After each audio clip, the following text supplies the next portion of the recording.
එක්තරා පොඩි කිචන් එකක්. ඉතින් මේ කිචන් එකේ කරනවා 6 දෙනෙක්. 6 දිනක් කර වෙනවා නේ. අපන්න කොටන්න ගොඩාක් දේවල් තියෙනවා මෙතන. කෙනෙක්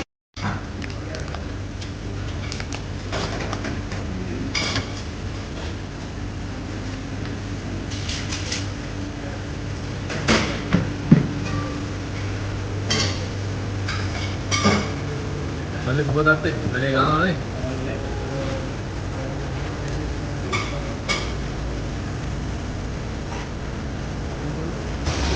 ශ්‍රී ලංකාව මෙතන මොකද වෙන කම්පිටිෂන් එක? ඇත්තටම අද චීස් කටර්ස් වගේ යනවා. ඉතින් මෙතන ලයිව් කුකින් එකක් මේ වෙලාවේ වෙන්නේ. ඉතින් ඉම්පෝට් වෙන්නේ යාළගේ චීස් එක ප්‍රොමෝට් කරනවා මේ වෙලාවේ.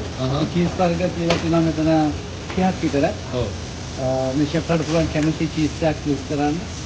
ඉතින් අපි මෙතන කෝල් ක්‍රේට්ස් යනවා. හොට් ඒ වගේම ඩෙසර්ට් ෆ්‍රෙෂ් තුනක් යනවා. ඩෙසර්ට් එකක් කරනවා. ඔව් ඒක කරනවා. එතන කොච්චරලා දෙනවද ඒගොල්ලන් ටයිම් එක? එතන අපි දීලා තියෙන්නේ 1 hour 50 minutes දීලා තියෙන්නේ. I think අපි කියලා මම ඉස්සරහ යනවා. ඔව්.